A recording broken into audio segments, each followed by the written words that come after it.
Hello everyone, my name is Matthew. You're welcome to my channel, A Nigerian Living in Germany.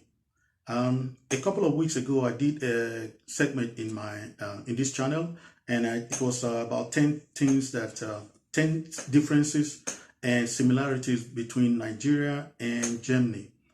In today's episode, I will try to introduce the German way of life, a little bit of the German way of life to any Nigerian either visiting or wanting to live in Germany. So let's go.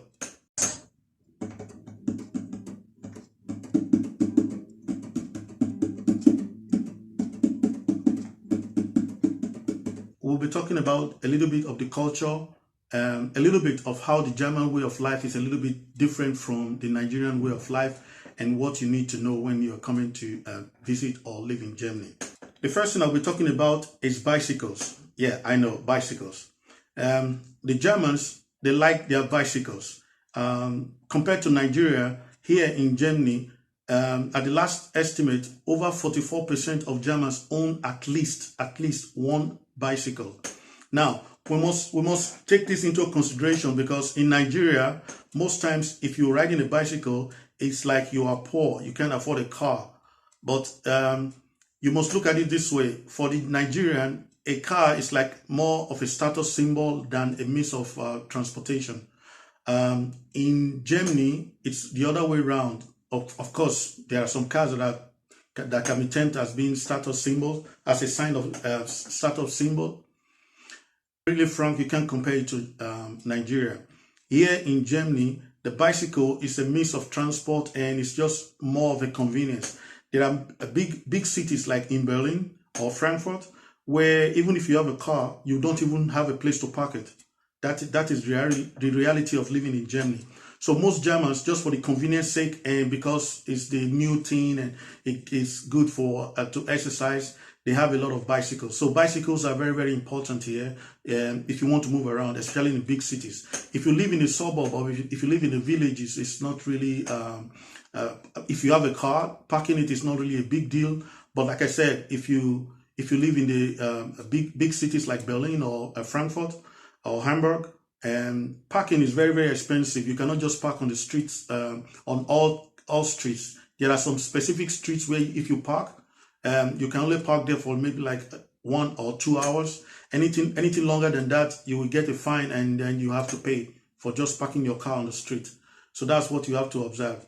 In Germany here, they take their bicycles very seriously. Someone once said it's not as much as in Amsterdam, but we're talking about Germany here. So the other thing we'll be talking about is cooking. I like food. Like I said in my last video, I'll be putting a link of the last video that we did about is that the 10 differences and similarities about Germany and Nigeria. If you're cooking in Nigeria, those days we used to call it assorted. You have a cow meat, you have fish, you have stock fish, you have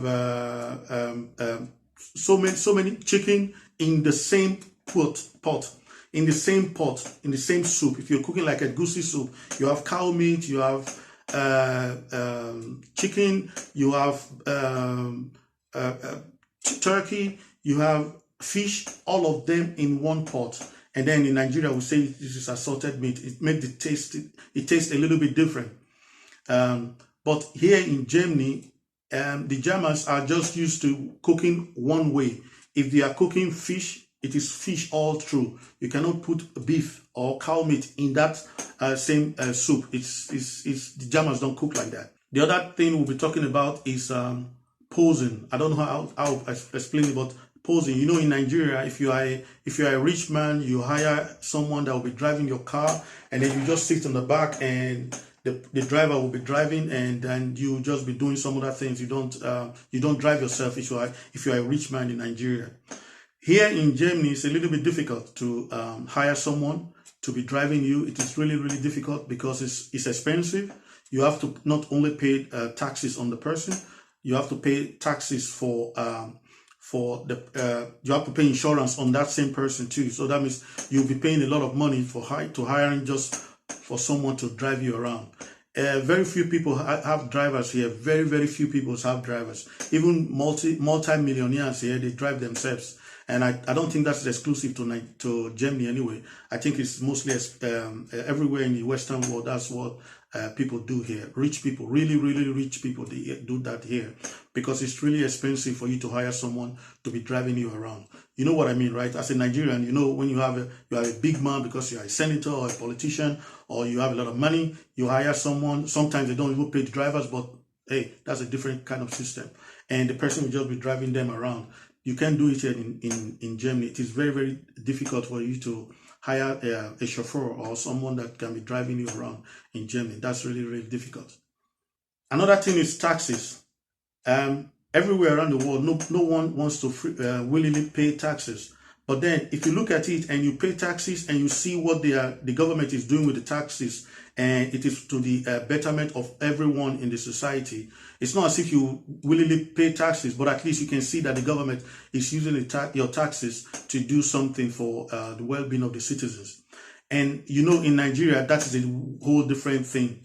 In Nigeria, if you have to pay taxes, if you have a shop, for instance, and the local council comes to you to get some taxes, there are ways, because of the corruption that we said before in Nigeria, either you bribe the person and the money is not getting directly to the government. And then, but on the other hand, you look at it and say, even if I pay these taxes, the government is not going to use the money for the betterment of the citizens. And that I can understand.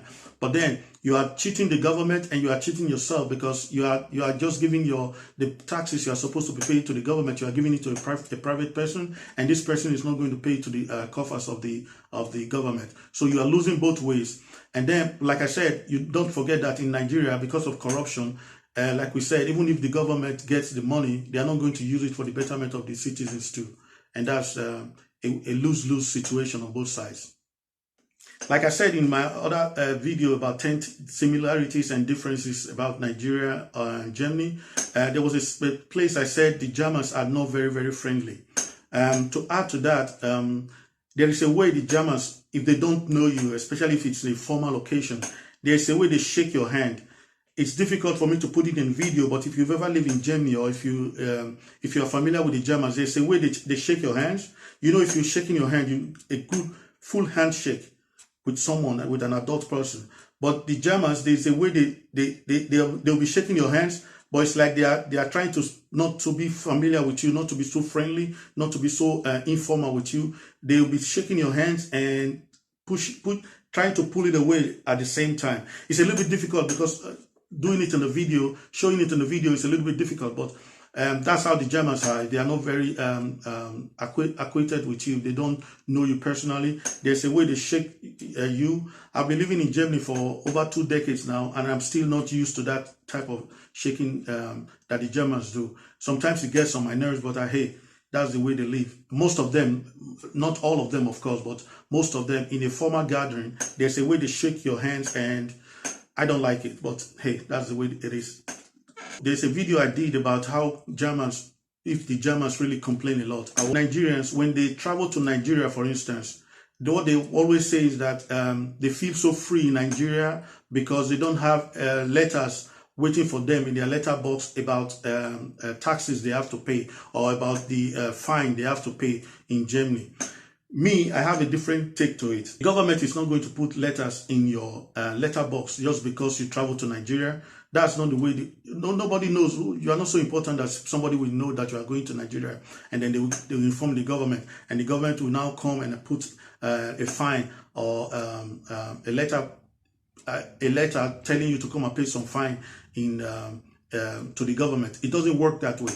What the Nigerians that complain about this situation fail to tell you is that it is what you did that made the government to tell you to come and pay some fine. I give an example. A couple of years ago, I traveled to Nigeria. A week or sometime, about a week before then, I was overspeeding on the Autobahn. The Autobahn is a highway here. And there was a camera there, and I think I drove over, it was about 17 or 18 kilometers. I was driving too fast, 17 or 18 kilometers too fast. Now, the camera caught me, and before I came from Nigeria, there was a letter waiting for me that I have to come pay some fine because I was overspeeding on the Autobahn. Okay, I am not going to complain. I won't go and complain and say the German government knew I was going to Nigeria. That's why they put the letter in my letterbox that I have to come pay some fine. No, it is because I did something wrong. The law is you are supposed to drive at a limit speed. There's a limit on every autobahn that you're supposed to be driving. If it is 120 kilometers, then you should be driving 120 kilometers. If you drive more than that and there's a camera there and the camera flashes you, then you have to pay. You can't be complaining and say the government is fining me because I went to Nigeria and then there's a fine about a box. There's a letter to pay some fine in my letterbox. It doesn't work that way. I'm not so important that the government will know that I'm going to Nigeria and then they will just put some fine in my box to be paid. What I'm trying to say is that it is what you did that that made the government to put a letter in your box. That is the way it is. So when Nigerians complain about that, most of the time they don't really have a case to verify that they are being unlawfully taxed, and that's not how Germans work. If you break the law, you pay. That is, it's quite as simple as that. There is a little bit inconveniencing aspect. I have to talk about it. It's using the restroom. Yeah, using the restroom. Yeah. If you are married to a German woman, for example, they don't like men. I'm just talking to men now. They don't like men to stand and pee. You know, they don't like it because they say if as a man, if you pee, it will go around on the toilet seat. So the German women, they insist that you sit down and do the number one. In Nigeria, I think it's just logical as if you want to pee, you stand up and pee like the rest of the world. But the German women insist that you sit down, and as a man, you have to sit down and pee. That is the culture here. And if you want to live happily with your German woman, hey, you have to do what the boss says. He's the boss when it comes to that. Very happy about this channel. I'm very, very grateful that people come in and tune into my channel. I'm absolutely grateful and I appreciate your presence being here. Please continue to support this channel by subscribing, by sharing, and by liking. Thank you very much. Have a good day.